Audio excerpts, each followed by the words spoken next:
Good afternoon, family. Thanks for checking out today's video. If you are new here, my name is Jonathan, and I created this channel as a way to record my progress as I work towards my goal of losing 300 pounds. If you'd like to join the family, hit that subscribe button down below. Also, make sure you click on the bell icon so you get alerted when I go live or post new videos. If you'd like to participate on the discussion, you can join me most weekdays where I go live on YouTube around 4 p.m. Central Time, or outside of my YouTube, you can consider joining the Discord I've created. There is a link for that down in the description below. Also down in the description below is a link to a Pinterest board. Many times people ask me, John, what are you eating to lose all this weight? And that Pinterest board is a great place to see the recipes that I've been enjoying as I've been working towards my weight loss goals. Today is day 926. 926, crazy. 926 of my challenge to lose 300 pounds. I've used a combination of extended water fasting and a whole food, plant-based, salt, oil, sugar-free diet to lose over 250 pounds so far. If anybody has any non-scale victories they'd like to share, I'd love to hear your non-scale victories. If you have any on-scale victories, I love hearing those as well. If you are succeeding with your diet, let us know what you're doing to succeed. Share your successes with us, celebrate them.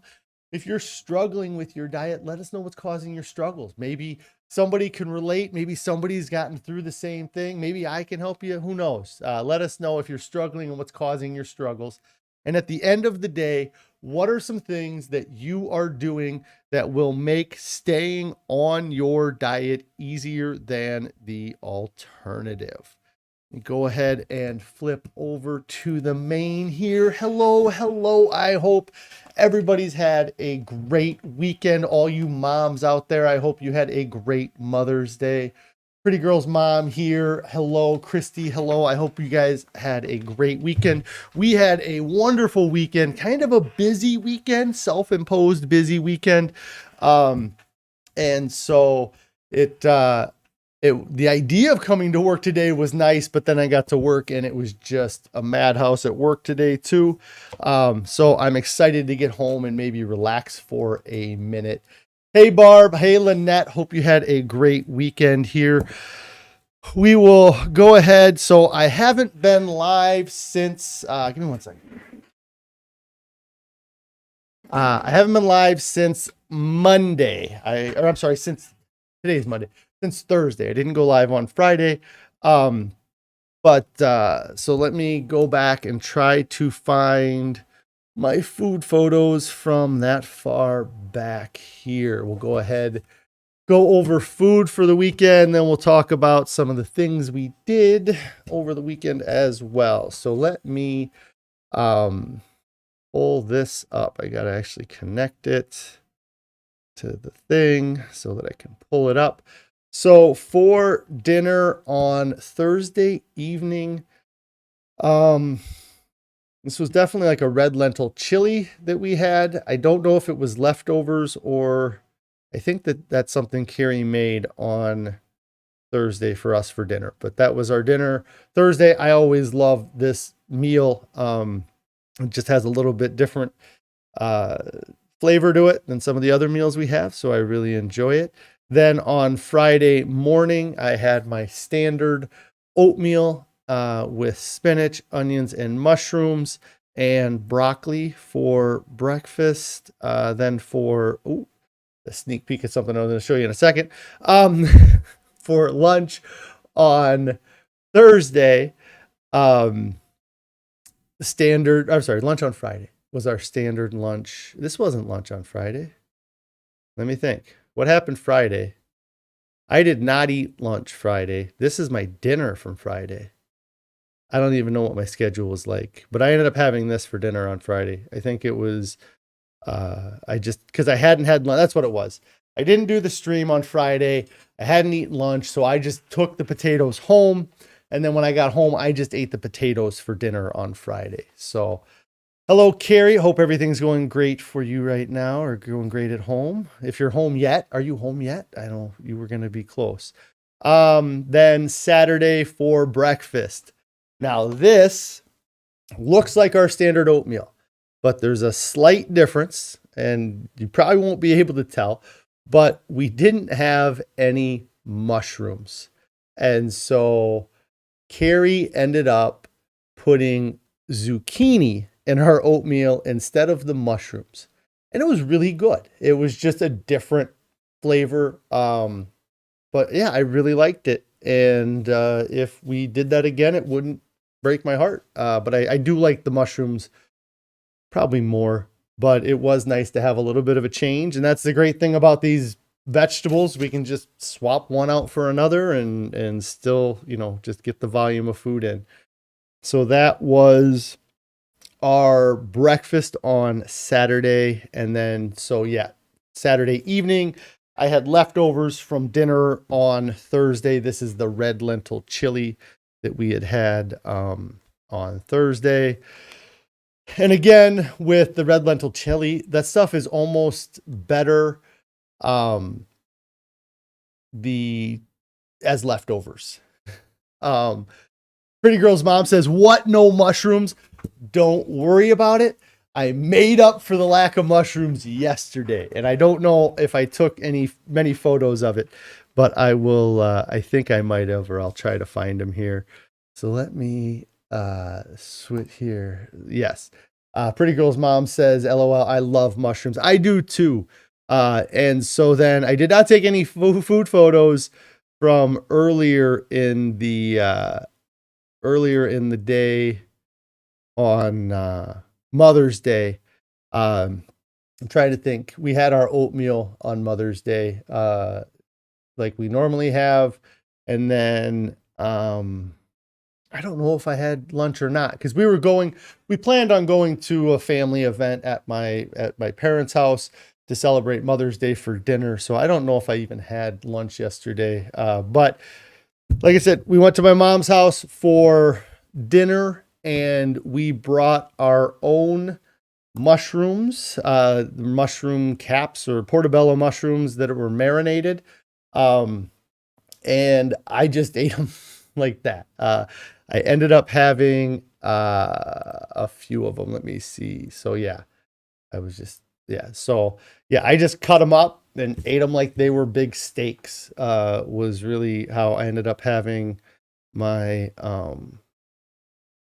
portobello mushrooms. But we had 8 of them with us, and I ate 4 of them, maybe 5. It was a lot of mushrooms, and I feel like I overdid it. Like I feel like I've backed up my system because I had too many mushrooms since yesterday. So that was, Carrie says, we just had our normal lunch on Mother's Day, which would have been potatoes and broccoli. Yeah, I think I did, because I put the California balsamics in it, because I had kind of overdone it with the table tasty with the oatmeal for breakfast on Mother's Day. So then today, oatmeal for breakfast, potatoes and broccoli for lunch. I threw a little bit of the California balsamic sweet heat on top of that, and really enjoyed that lunch that we had today here. So really, with it being kind of not a holiday weekend, but a weekend to celebrate, I feel like I did really good with the food. Something that I've talked about in the past is that when we go to these family events, or when we go to these events where we're going to be around other people and eating, I feel like it's even more important for me to be, to work towards being compliant the entire time, because I would love for what we're doing and our way of eating and lifestyle to rub off on other people. And in order to get that to rub off on them, I need to show that I can successfully navigate an event like that and be able to have just as much fun, if not more fun, than anybody else that's there. And still stay compliant. because I think that's something that I've been guilty of in the past. And I know I've seen other people have talked about is that, I've had great weight loss success, losing 250 plus pounds in the past 2.5 years has been amazing. And I know that there are friends, family, relatives that are curious about what I did or how I'm doing it to lose my weight.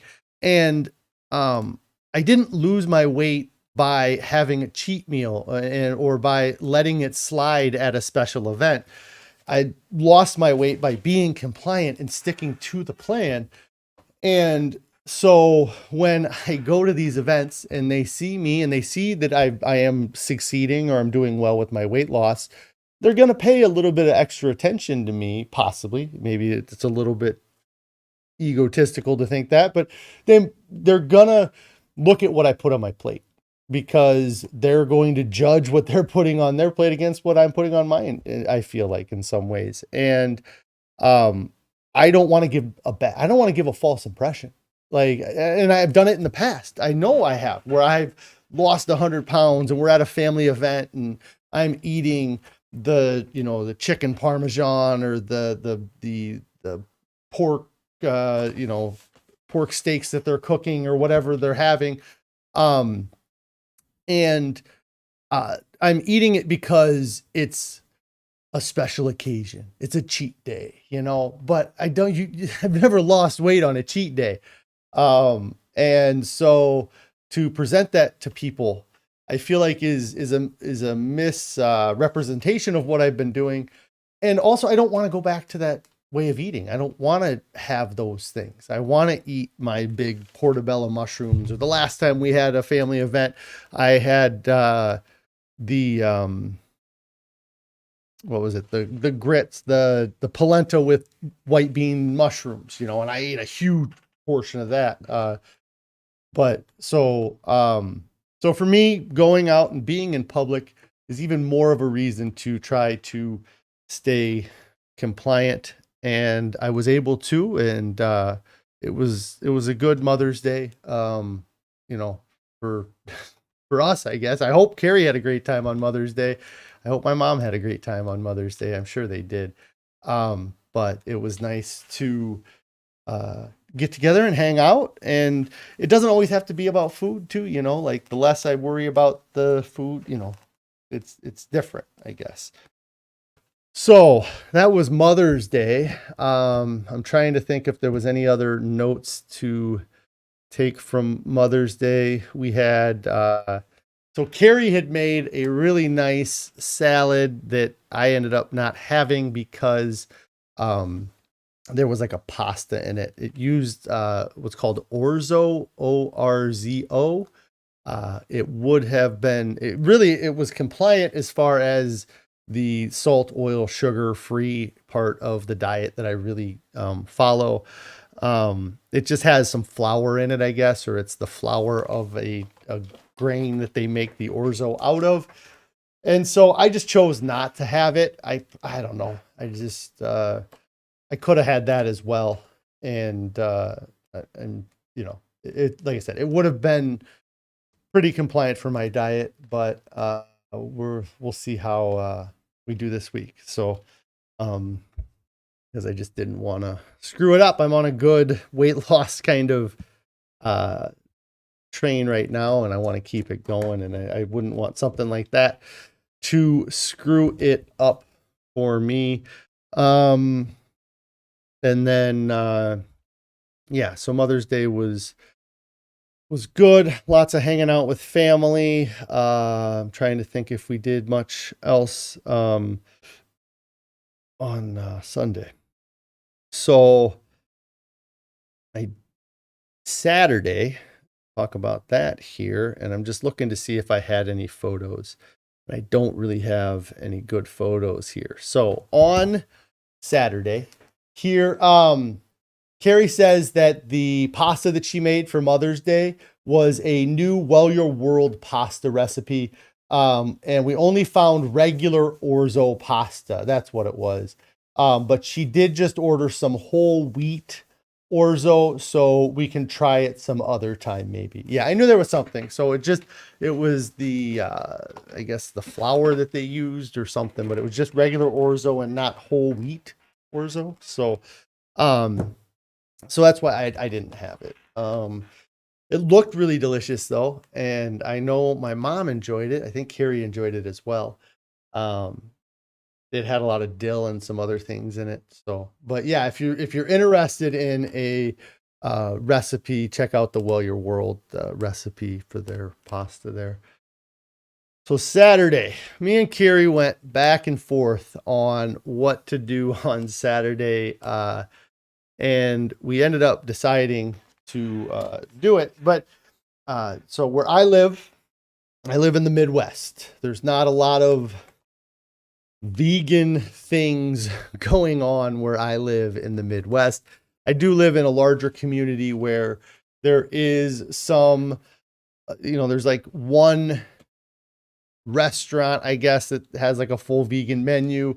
There's a few other restaurants that have a lot of vegan options on their menu.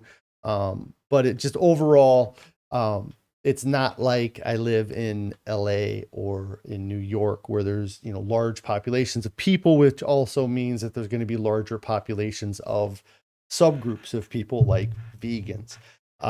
Live in the pork capital of the country, if not world. And so, veganism is not a big thing in this area. But I would argue that it's larger than you would think because of our proximity to the animals. I would be willing to bet that there are a lot of kids that, because they see what happens to the animals, maybe turn towards veganism as they get older in this area. Whereas somebody who lives in a city who might never see any of, the conditions that these animals live in or, what they had, because like when I was a kid in like junior high or high school, I had friends that would go work for the pig farms and would talk about having to castrate the piglets, like that at 15 years old, there's kids that are exposed to that might cause some of them to turn vegan, whereas if you're in the city, you would never have a reason to get that close to that experience, so that you wouldn't have that as a reason to become vegan. Anyways, there's not a huge vegan community around us. And so we found out the last couple of weeks that they were doing what is called the Midwest Veg Fest. And it was a vegan festival in a town in Fairfield, Iowa. And now Fairfield is a couple hours drive from where we live. And so that's kind of why we were on the fence about going. It was like, well, we're going to drive 2 hours. We're not going to be able to stay the whole day. And then we're going to have to drive 2 hours back. Is it going to be worth it to go there? Are they going to have much set up or we had no idea what we were getting into. But we decided on Saturday that we decided to go. And so we loaded up the car with our kids and we brought our dog with us, or one of our dogs with us, and hopped in the car and we made the 2-hour trek down to Fairfield, Iowa, and checked out the Midwest Veg Fest. And it was really cool. Unfortunately, I don't have a lot of photos because I actually brought a small camera with me and I did videotape some things. And so my hope is to take the videos that I, kind of took of us and walking around and the different things. But I was hoping to maybe take those videos and maybe put together like a short video about our Midwest Veg Fest experience. But I don't have that camera with me. I just have my cell phone. And I didn't really take a lot of photos with my cell phone. And so we headed down to Fairfield. As we were getting into town, there was a sign for a university, and I had actually been to Fairfield a few years ago, and once we saw the sign for the university, it really kind of sparked in my head, like it answered the question of why we were doing this in Fairfield, Iowa. And the reason why I think that they chose Fairfield, Iowa, of all the places that they could have done it, was that there's a larger vegetarian community and probably vegan community in that area. And I think it has to do with, it's a university, it's Maharishi University. And it is just a kind of, I don't know much about it, I guess, but Maharishi seems to, I think it's an Indian thing, but there was a lot of that influence kind of in the town. And so the town square that we had the Veg Fest at had 2 or 3 Indian restaurants around the town square. There was a restaurant that had that was selling smoothies and acai bowls. There was a nice little coffee shop, and all of those places kind of had added some, if they didn't already have vegan items on their menu, they kind of set up their menu to cater towards vegans. And we didn't end up going into any of the restaurants. We ended up buying our food, actually the kids' food. I didn't end up eating there, but we bought their food from one of the vendors that was at the event. Hello, Gene. You said finally made it. That's great. We're just talking a little bit about the Midwest Veg Fest that me and the family went and checked out this weekend. But yeah, so we got down there. The community was much more vegan or vegetarian than I expected them to be. And so, oh, Gene says you went down to the Midwest Veg Fest too. That's awesome. That you went to the Midwest one, or there's a Veg Fest. I know there were multiple Veg Fests, but yeah, we went down to the Midwest Veg Fest, and checked it out. And so yeah, it was kind of rainy when we got there, so I think that might have scared a vendor or two away. And because I had seen photos from a previous year, and it looked like they might have had a few more vendors previously than they did this year. But it was cool. It was kind of a nice community. You said Fairfield about noon or so. Yeah, we would have been walking around at the same time. So because we ended up getting down there about that time as well. So, but yeah, so we checked out some of the vendors, lots of people selling crafts and things like that. There was a Indian restaurant, I think it was, that they were working on their own plant-based sausage. And, so that was kind of cool to see. Kind of, they had them like packaged, and they're trying to figure out, how to, I think, sell them. They sold them at the local grocery stores. But they kind of asked us, what our opinion of, let us know our opinion of them, because we ended up getting some for our kids, and our kids didn't end up liking them as much as we had hoped. But I did give them to my brother, who eats a vegan diet, and he said that they were real good. They had a real good taste initially. He said that kind of the aftertaste wasn't as good as the initial taste, but it was cool seeing a restaurant in a small town in Iowa trying to work on their own plant-based sausage, and trying to market it and sell it and send it out there. So, let's see. Tammy says you went to the Seattle Veg Fest. That's awesome, Tammy. How was it? Did you have fun? And then William says that you went to the festival in Seattle as well. That's awesome. I'm sure it was, so William, you said you weed to the festival in Seattle. I don't know if that was a slip. Was there a little bit of smoking going on there? But you went to the festival in Seattle. And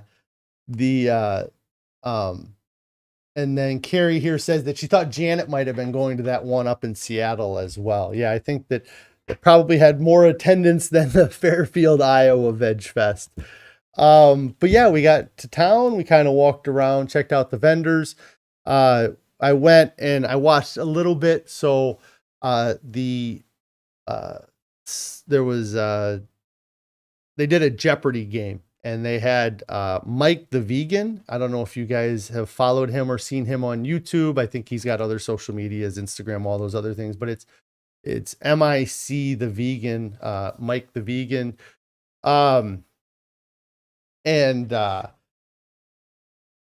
he was doing a Jeopardy game. And so I caught a little bit of that, but the problem with that was that it was indoors and we brought our dog. And so didn't want to bring our dog inside of the building. So I only kind of poked my head in and just watched it for a few minutes. They're just asking kind of simple, silly vegan questions. But it was kind of cool that they had that set up. So he had done the Jeopardy. And then while we were walking around, I ended up running into Mike the vegan, and I got a selfie with him here. If you guys follow me on Instagram, you might have seen that I posted the selfie on Instagram. He was a super nice guy. Let me kind of talk his ear off for a minute, I guess, or I just kind of, I just said hi. I thanked him for just his contribution to the vegan movement, but also he does a lot of health stuff, environmental studies. He does more of a scientific approach to the vegan diet, which I think is great. But yeah, I just kind of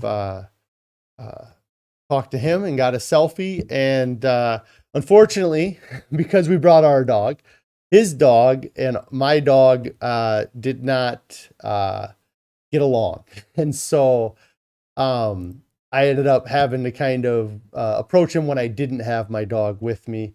But it was cool. Like I said, he was a real nice guy, very free with his time. And it was cool to see somebody that's a little bit, kind of famous in the vegan world.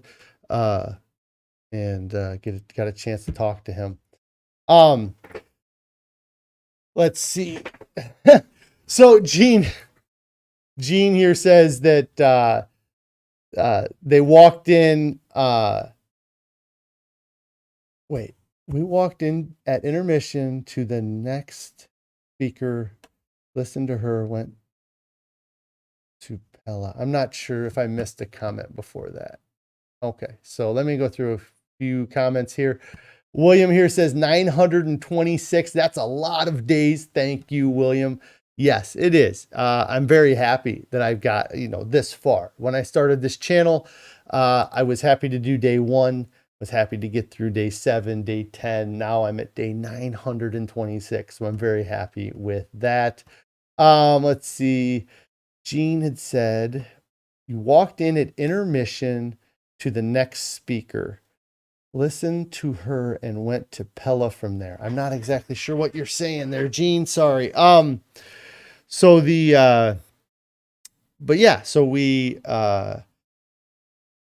ran into him, talked to him for a minute. Our kids, yes, it does, Cindy. I got so many comments. Yes, it does. I'll pull it back up here.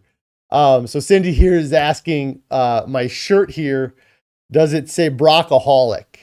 And it does say Brockaholic on it. And I got lots of comments walking around the Veg Festival. People were very very happy to see the shirt. They were funny. Yeah, lots of people loved that.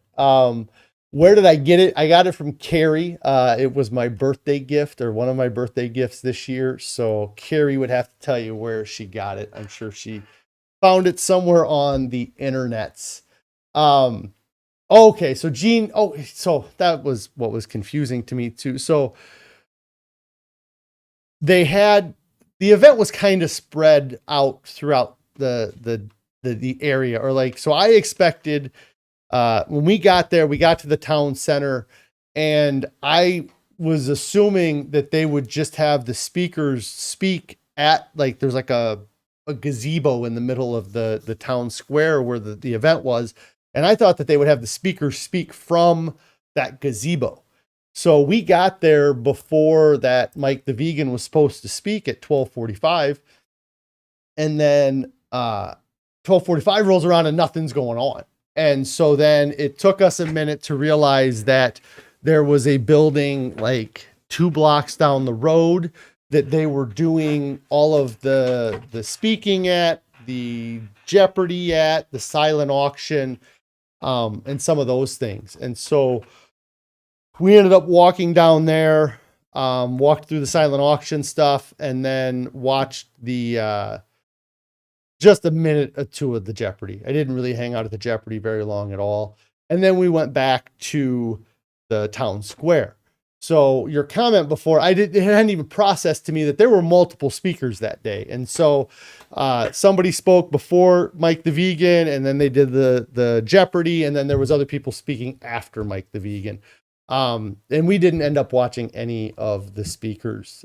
We ended up listening to the music that was playing at the town center, but we did not end up seeing any of the speakers. Did you enjoy the speakers, I guess? Because we did not get a chance to listen to that. Carrie says that she ordered the shirt on Etsy. So that's where she got the Brockaholic shirt, was on Etsy.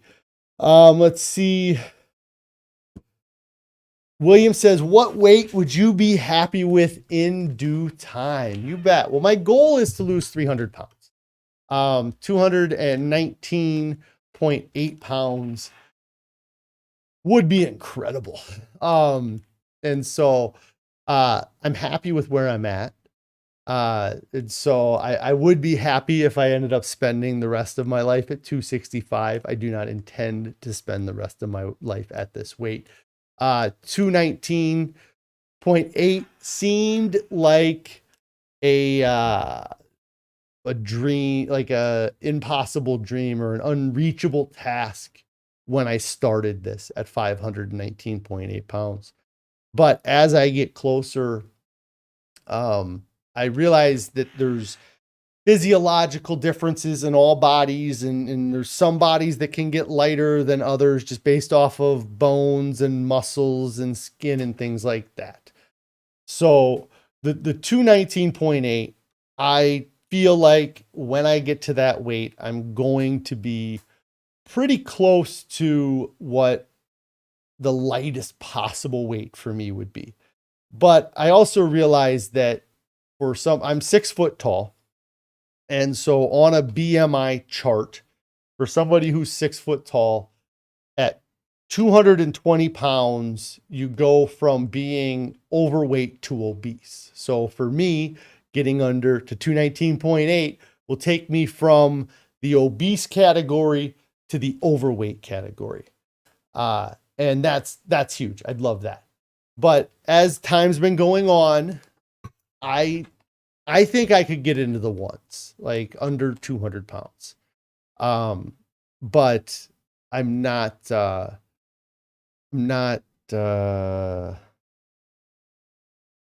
gonna be disappointed if I don't make it to 200, or if I can't make it to 200, because I have a pretty strong frame. Carrie was giving me a hard time about my calf muscles the other day because, I've lost a lot of fat around my calves, so you can kind of see my calf muscles better than you could before. And after walking around for 20 years with 200 extra pounds, those muscles are very strong. My calf muscles, my leg muscles are very strong.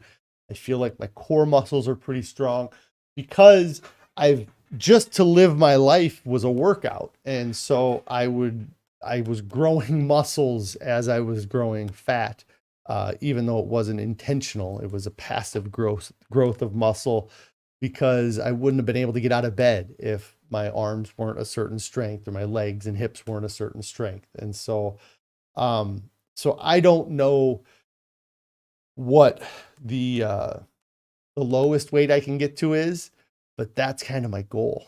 The lowest weight I can get to. would be my goal. But yeah, I'm happy. I'm happy with this weight. But I'm not. Yeah, I'm not going to be satisfied till I'm under 220. Yes, or I'm not gonna. Yeah. So let's see here. Gene says the speaker spoke to hog confinement units that were overcrowded. She was a transplant from California to Iowa. Her goal was to map the buildings out to show an environmental risk to water supply. Yeah, so there's a lot, it's funny you say California and Iowa because there was a lot of things that happened with the change in the California laws that were going to cause issues with being able to get meat from Iowa. And so the when California changed some of the laws about the confinement of the pigs, and if the pigs weren't given a certain amount of space, then you couldn't sell that meat in California. I don't know if those laws went into place or if they're still working on that or what's going on, because what ended up happening is that a California law affects the sales of pigs in Iowa. And so these places where they have these pigs, if you haven't looked up what like farrowing crates are or the confinement units that they put hogs into, maybe do a Google search to see. But essentially there was a certain amount of space that you're required to give a hog to live. And so that size was set or is set for all over. And so these facilities that they built them with that size of caging, or the concrete was poured with that size of caging in mind. And so when California changed their laws about requiring more space for these pigs to live in, it wasn't just a matter of pushing a gate over a couple inches to give pigs more room. It was going to require these manufacturers to rebuild the facilities that the pigs lived in, because it was from the foundation, the foundation of the buildings were built with the certain containment sizes in mind. And now they had to increase them. So I know there was a lot of stuff. I mean, and I might be totally wrong. I mean, I don't know anything really. I'm just babbling on YouTube. But that was my impression of what was going on with the California thing. But you said this person came from California. And it's sad. Like the buildings we drive by a lot of those buildings that either have pigs or chickens in them on our way to places like Fairfield or anywhere across the state of Iowa. And it's kind of sad. The other thing me and Carrie were talking about the other day was the semi-trailers. I used to always make a comment, about, oh, look at the pigs, and now I realize that every time I did that, I was saying, hey, look at somebody who's on their way to their death, because it's the only reason for them to put the pigs in the semis is to transport them from where they were. No, I guess, yeah. They're no matter where they're transporting them to or from, that transportation is along the way to their death. Whether it's going from where they're born to where they're going to live, and then from where they live to where they die, they're still going it's still sending them down that same path. But it's much sadder seeing those big semis with livestock in them, because they're not going on vacation. We may be in the car driving down the highway heading to vacation, but the pigs in the semi, they're not on their way to vacation. William says that they are 5'10" at 210. You're in the obese range too, but your healthy range ends at 176. You're 209 now, so you think you're shooting for 170-ish. Yeah, it's for me, if I continue to eat the healthiest diet possible, I'm going to become the healthiest version of myself possible. There's only a few inputs that we bring into our body that affect us, as far as, the air you breathe and the food you eat. I mean, maybe the water you swim in would affect you, the amount of exercise that you get. Those are the big things that affect what we're made of, and so, just trying to get to your lowest weight possible, or, but, let's see. Carrie here says that when she passes the semi, it's impossible to not think about that when we pass them on the highway now. Let's see. William says that you think if you're not a bodybuilder, the BMI is pretty accurate for most people. Yeah, I mean, and it's a pretty big range, really. I mean, as far as what they consider healthy weights, things like that. Yeah, and I made a comment last week, I think, where it was something where if I got to a point where somebody thought I looked skinny and weak, I'd probably cry tears of joy, because that's not, it's not where I want to be. Nobody wants to be skinny and weak, but I spent my whole life being fat and strong. And if I could get one person to not think of me as being fat and strong, that would be, kind of my goal. I don't know. I think the only excuse for me being fat was that I was strong, or my being strong allowed me to be fat. It was kind of this weird relationship. And so and I don't know what's going to happen with loose skin. I don't know what's going to happen, with that kind of stuff. But it'll get there eventually. Gene here says, especially when they are fighting and screaming in the truck and the houses, you ride by many on Ragbri. Yeah, absolutely. And it's weird too, because you don't see anything really. Like, that's something that you've run if you guys don't know what Ragbri is, I'll talk about it every now and then on stream, because I am involved with the event. But it's a bike ride across the state of Iowa. And the thing that really struck me and Carrie last year about the ride was that we drove across the state and back. And I drive across the state and back many times throughout the year because of the event. And I have not seen a pig outside in years. Like, I've seen cows, you'll see cattle outside.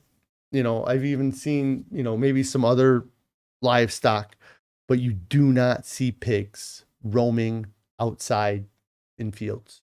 Like, for being one of the top pig producing states in the country, the top pig producing regions in the world, to not see a single pig while being in the world for, being outside and being around it, crossing the state multiple times. It's crazy to me.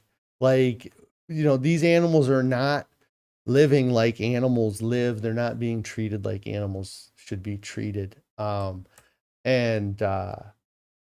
yeah, I'm sure I'm sure you can hear them a lot when you're riding on the bike. But there's not a lot of seeing them. They're in these big, long buildings that have these huge fans built into them for exhausting of the fumes and everything. And they're just inside, and the producers want that, because then there's less chance of the animals getting injured or having something from the environment hurt them. The thing that they're dealing with, like with the birds right now, or they were dealing with the bird flus, all of those places, they're not only all trapped inside of a building, but all of the windows are closed up because they can't have any other birds flying in and contaminating the chickens, So, yeah, it's crazy. See, William says that you're a truck driver, and when you're fueling the truck, you can hear the pigs in another fuel bay shuffling and squealing because they're packed in there so tight. Yeah, and they're just like, they're pooping on each other and they're peeing on each other, and like they're stacked, so the pigs on the top, all their waste is ending up on the bottom, like, and so it's crazy, how they're just packed in there, because they want to make as much money possible per trip. So they're going to pack as many in as they can. You're a truck driver. I'm sure you deal with that with freight loads, trying to put as much in there as they can to try to make as much money as possible. Well, they're doing that with the pigs too. Trying to make as much money as possible. Cindy here says it's such a travesty and heartbreaking to hear how the animals are treated, and it needs to stop. Yeah, it's I wish, that we could figure out a way to just magically get it to happen. Unfortunately, I think that it's going to take a while for I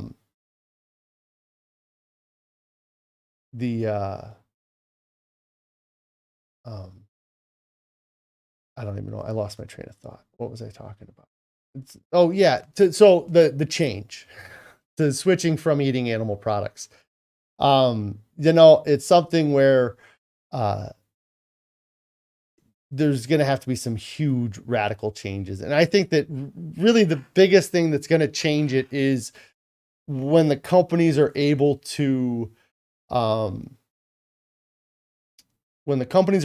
produce a like fake meat that is actually meat, like it's biological meat, they are going to start pushing people towards that meat because it will get rid of a lot of waste in their industry. If they can control all of the factors and they don't have to deal with a living animal to make the meat product, I think that the corporations are going to start pushing it, and that's going to be a hard sell to people. That's going to be where the push happens, is from the corporate level. Once they solve that, issue, I guess.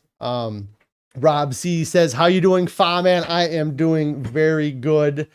Proud of your state for pig regulations and the big win at the Supreme Court. So I'm not, like I said, I don't even know the whole story with the pig stuff. And I know that it is something that is it was going back and forth because it was, rules in California were causing changes throughout the world or throughout the country. And they didn't, I don't know that it was something that anybody would have anticipated happening until it did, or it started to happen. So William says that you think the fake pork products are pretty good, and it's funny. So we went down to that Veg Fest and we were talking about our kids. There's a place called Vuture Foods, Vuture. They do lots of pop-up restaurants, and they had a booth there, and we had gotten our kids some chicken sandwiches from them. And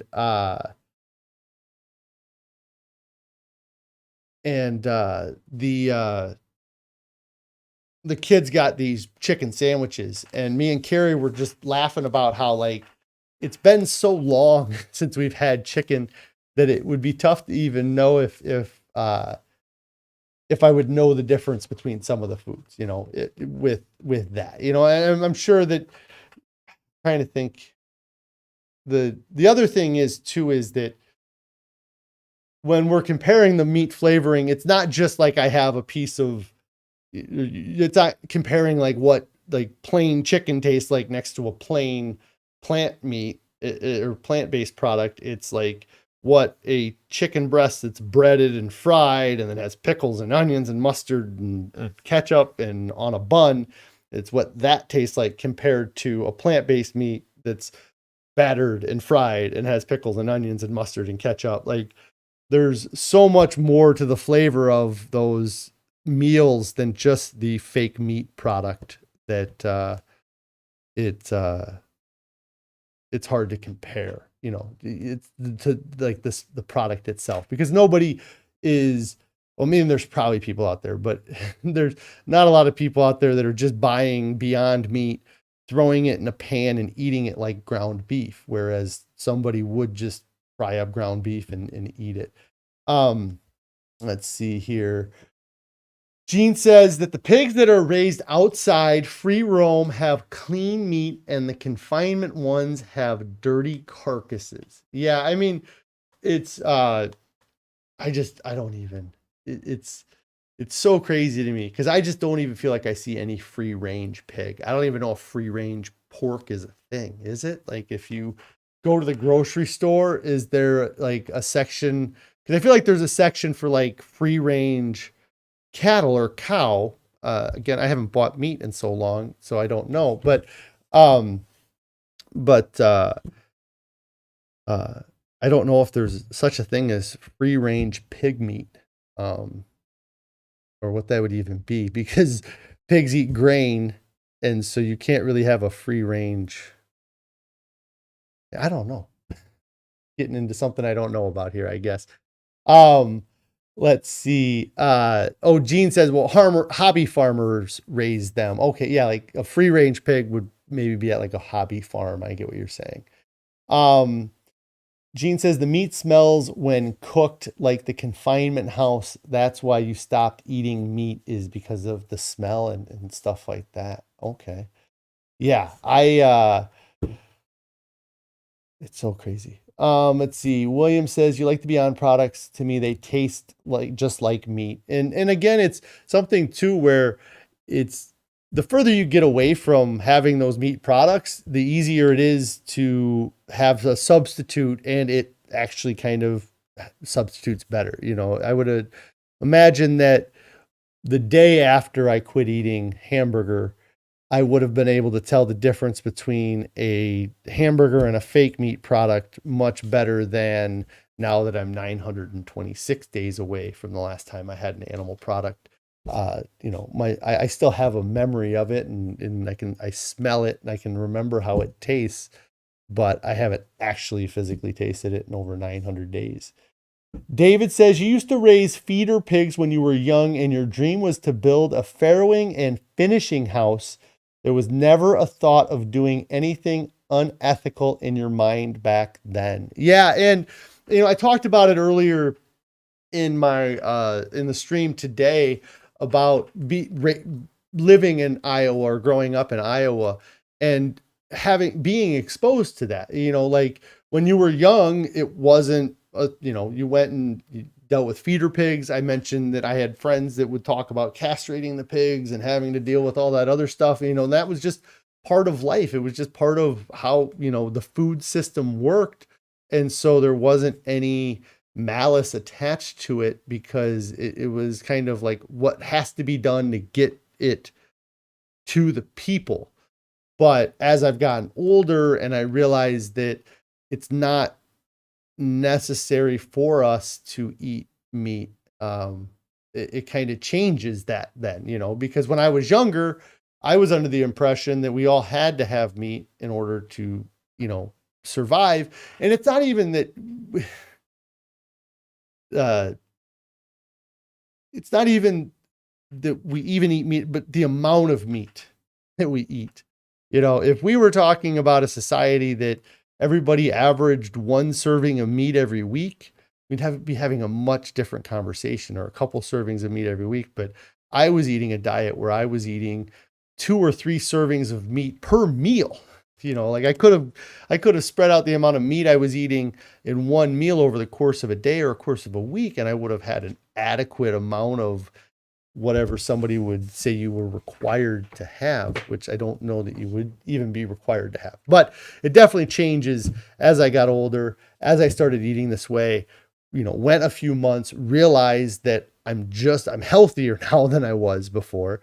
I'm enjoying life just as much as I was before, that I didn't need to have animal products as part of my diet. You don't need animal products. It's not a necessity.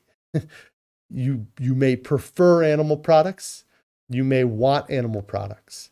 But if you were just handed rice and potatoes, you could live off rice and potatoes for a very long time. It's not a necessity. And so then that means that you don't need to kill an animal. It's not a necessity to kill them. And that's what's changed my mind. And so your knowledge changes, your education changes, the information you have changes. To me, veganism was a fad diet that hippie college and high school kids did. And then when they graduated from high school, they realized that what they were doing was silly and they went back to eating meat. That was, in my whatever. I'm sure I thought more of it than that, but just I thought it was a fad that people did until they couldn't do it anymore. And then they went back to eating meat, because that's what was presented to me from when I was standing on the other side of the fence. That's the world that was presented to me. Now I'm standing on this side of the fence, and I know about people like Alan Goldhamer and Dr. Fuhrman and Colin Campbell and the Esselstyns and the Goldhamers and the Mark Hubermans and the Chef AJs and the people that have spent half their lives or more than half their lives or their whole lives eating this way. But I was never exposed to them. I never knew the name Dr. McDougall before 2 years ago. Or 3 years ago now. I didn't know these people existed, but they were out there spreading their message, trying to get me to hear it. And it wasn't until I started this channel that I finally, till their message reached my ears. Let's see here. Gene says that Asian cultures eat meats in very small quantities, lots of broth with tiny bits. Yeah, there's all kinds of, I feel that there's probably a correlation though, a pretty strong correlation between the level of meat products in your diet and the obesity rates, because I was very obese and I had a lot of meat in my diet. Now that I don't have any meat in my diet, I'm a lot less obese than I was. What was the thing? What am I? An hour in? Jeez, this is Monday, huh? So yeah, I had a lot of fun at the Veg Fest. I got real rambling here today, on pigs and things like that. So yeah, I was going to talk about something else, but I'll probably push that off to tomorrow here. So, let's see, to wrap things up today, we're talking about pigs. So, you know what? Another thing, I asked Carrie about it. I was, just because we talked about animals so much today, I said something to her yesterday about whether or not I should make a Instagram post about it being Mother's Day and, referencing how, our society just, how they treat mother cows and how they treat mother chickens or the cows and the chickens in our world.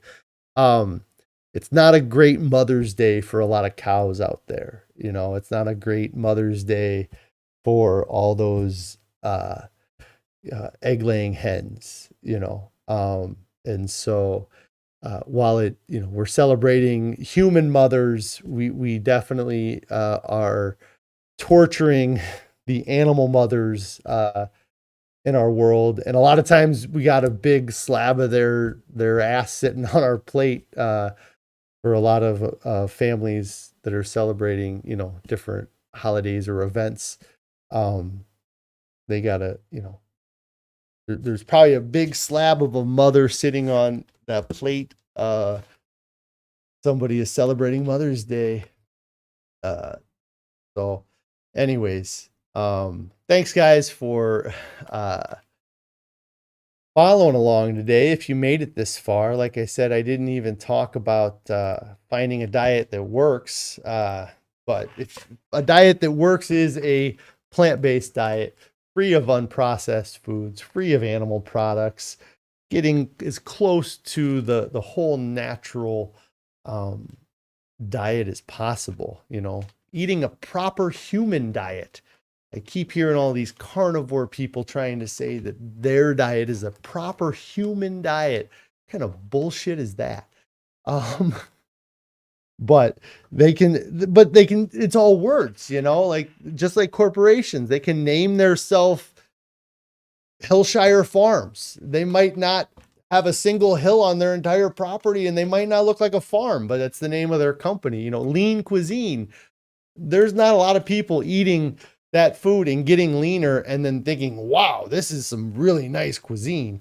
They're thinking, man, this tastes like a microwaved hunk of dough, I guess. And so anyways, yes. Carrie says, just eat plants. Eat food that doesn't require a nutrition label to be stamped on the product. Eat foods that you can process. Jean says, yes, we're meant to eat starches and vegetables. Yes. Pretty Girl's mom says, plants for the win. Yes, plants for the win. Humanity. Yes. And it's crazy. So I talking to Mike the vegan, and it's something where I came to veganism because of my health. I came to this diet. I came to eating this way for my health. And so after eating this way for a few months, then I transitioned to, that vegan ethics, because what people don't understand a lot of times is that veganism itself is an ethical stance. And, eating a plant-based diet is a health thing. So I came to this way of eating for my health. But the ethics of veganism help kind of strengthen my resolve to stick to this diet for my health. And then I get to also do it for the animals. And then there's the environmental side of it too, which I have a good friend of mine that, he eats a vegan diet, and it's from the environmental aspect, like that's what got him into it, was what he saw we were doing to the environment by eating with our food system, and so that kind of feeds into me too, like, well, if I can help my health and I can help the animals, and then, maybe I can do something to help the environment too, or that kind of, what I'm doing is helping all those things. But it's just a crazy thing where this kind of the veganism and diet get kind of meshed together. But I could eat my diet and not be vegan. And sometimes I feel like I am, that I'm a vegan imposter, because I still have leftover non-vegan products from before we switched to this way of eating, and things like that, and because I didn't come to it for the animals, but I didn't come to it for the animals, but I stay here because of them. So anyways, I'm going to get out of here. Thank you guys for joining me today, and all the comments and questions and things like that. I will be live tomorrow. We got our weigh-in Wednesday this week. I'm looking forward to weigh-in Wednesday. And then, so it should be a good week. It's, I don't think there's any huge things coming up. I got a busy Wednesday, actually, so I'm not sure how that will work with weigh-in Wednesday, but I'll definitely get the video up. I'm not sure if I'll be able to live stream or what we're going to do with that on Wednesday. So, but I'm going to get out of here. Thank you guys. If you haven't subscribed to the channel, get subscribed to the channel. If you have not clicked on the bell icon, click on the bell icon so you get alerted when I go live or post new videos. If you have not hit the thumbs up and liked this video, make sure you hit the like button on this video. And if you have not started your diet yet, what are you waiting for, man? Just start already. No, get started right now. There's nobody that reaches their goals looks back and wishes they would have waited. Everybody looks back and wishes they would have started sooner. It doesn't have to be everything all at once right away, but just get started. Figure out what you're going to do. Develop that plan. Even if you are saying, I'm not going to start till Monday, what are all of the steps that you are going to put in place between this moment and Monday that are going to make it so you succeed when you start on Monday? Because I always had, the diet starts tomorrow, the diet starts Monday, but Monday would come around and I'd be like, all right, diet starts today. And I'd be like, oh, I don't have a plan. Wait, I was supposed to plan something? I thought it was just going to happen, but that's not how it works. Start planning something. Start working towards your goal. All right, guys, you all have a great day. We will see you tomorrow.